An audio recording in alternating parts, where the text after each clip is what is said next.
बिस्मिल्लाहिर्रहमानिर्रहीम। अस्सलाम वालेकुम। रेड आई न्यूज़ के साथ मैं हूं सना हुसैन। चलते हैं खबरों की जानिब। SCO भारतीय वज़ीर दिफा कॉन्फ्रेंस का मुश्तरका एलामिया देखकर तिलमिला गए। दस्तखत से इनकार। चीन के दारुल-हुकूमत बीजिंग में शंघाई ताउन तंजीम के वज़राए दिफा का इजलास हुआ, जिसमें कॉन्फ्रेंस के मुश्तरका एलामिया को देखकर भारतीय वज़ीर दिफा राज सिंह नाराज हो गए। भारतीय मीडिया के मुताबिक वज़ीर दिफा राजनाथ सिंह ने SCO कॉन्फ्रेंस के मुश्तरका एलामिया पर दस्तखत से इनकार कर दिया है। भारतीय मीडिया का बताना है कि SCO मुश्तरका एलामिया में पहलगाम वाक़े का जिक्र नहीं था, जिस पर वज़ीर दिफा राजनाथ ने दस्तखत से इनकार किया। भारतीय मीडिया के मुताबिक SCO मुश्तरका एलामिया में भारत पर बलोचिस्तान में बिलवास्ता बदअमनी फैलाने का इल्ज़ाम भी लगाया गया है। वाज़ेह रहे कि अप्रैल में मकबूजा कश्मीर के इलाके पहलगाम में 26 भारतीय सियाहों के कत्ल के बाद पाकिस्तान और भारत के दरमियान तनाव बढ़ गया है। भारत ने पहलगाम हमले का इल्ज़ाम पाकिस्तान पर आयद करते हुए सिंध तास मुआहदे को मुअत्तल कर दिया और पाकिस्तान पर हमला किया। ताहम भारतीय इक़दामात पर पाकिस्तान ने भी भरपूर जवाब दिया। ईरानी कौम पाकिस्तानी अवाम की जज्बे और हमायत को कभी फरामोश नहीं करेगी।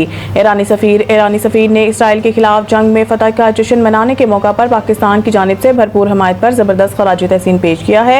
ईरान के पाकिस्तान में सफ़ीर रज़ा मीरी मुक़द्दम ने इसराइल के खिलाफ जंग में ईरान के तारीखी और फैसला कुन फतह के मौका पर पाकिस्तानी हुकूमत और अवाम को दिल की गहराइयों से खराज तहसीन पेश किया है। समाजी राब्तों की वेबसाइट एक्स पर जारी अपने बयान में उन्होंने कहा है कि ईरान पूरे अज़म के साथ लड़ने के बाद एक मुनसफाना और ताकतवर जंग बंदी दुश्मन पर नाफिज करने में बावकार कामयाबी हासिल कर चुका है।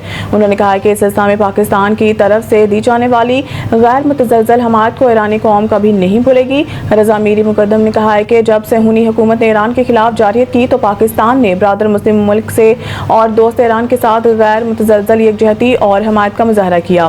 पाकिस्तान ने इस मुश्किल घड़ी में बावकार और असूली मौक़िफ़ अख्तियार किया, जिस पर वो तहे दिल से शुक्रगुजार हैं। अपने बयान के इख्तिताम पर उन्होंने कहा है कि ये तारीखी फतह मुस्लिम उम्मा की तारीख में एक काबिल फ़ख्र, ताकतवर और हक की फतह की अलामत के तौर पर हमेशा जिंदा रहेगी। पाकिस्तान आलमी अमन में अहम किरदार अदा करने को तैयार। अगले माह सलामती कौंसिल की सदारत संभालेगा। अक़वाम मुत्तहिदा के हेडक्वार्टर में होने वाली इस अहम मुलाकात में पाकिस्तान की मुजव्वज़ा प्रोग्राम ऑफ वर्क पर तफसीली गुफ्तगू की गई, जिसके तहत आलमी अमन सलामती के कई अहम अमूर पर सलामती कौंसिल के इजलास मुनक्किद किए जाएंगे। सफ़ीर आसिम इफ्तिखार अहमद ने वाज़िया किया है कि पाकिस्तान सलामती कौंसिल की सदारत के दौरान शफाफ मशावरती और तामीरी सिफारतकारी को फ़रोग़ देगा, ताकि आलमी मसाइल के हल में मौसर पेश रफ्त मुमकिन बनाई जा सके।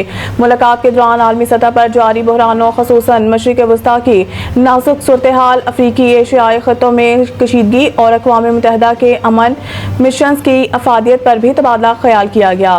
पाकिस्तान के सफ़ीर ने इस मौके पर अक़वाम मुत्तहिदा के चार्टर की पासदारी पर, अमन तनाज़ात के हल और इज्तिमाई कोशिशों की अहमियत पर जोर दिया। उन्होंने बैनुल-अक़वामी चैलेंजेस के हल के लिए कसीर-अल-जहती ताउन की ज़रूरत को उजागर करते हुए सेक्रेटरी जनरल के अमन इस्तेहकाम के लिए की जाने वाली कोशिशों की मुकम्मल हमायत का इयादा किया।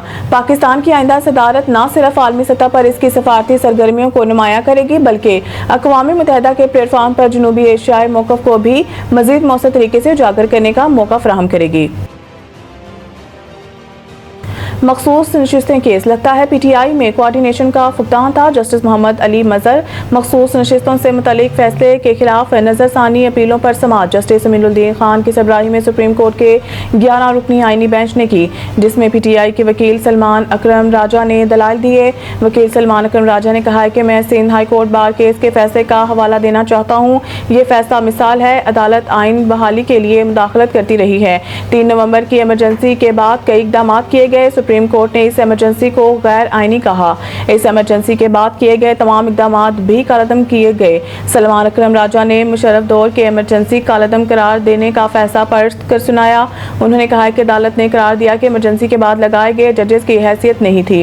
अदालत ने जजेस को हटाए जाने भी गलत करार देकर बहाल किया।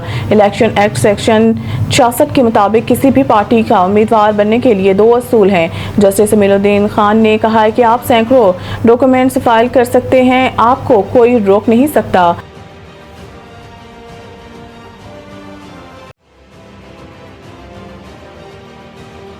मज़ीद न्यूज़ अपडेट के लिए देखते रहिए रेड आई न्यूज़।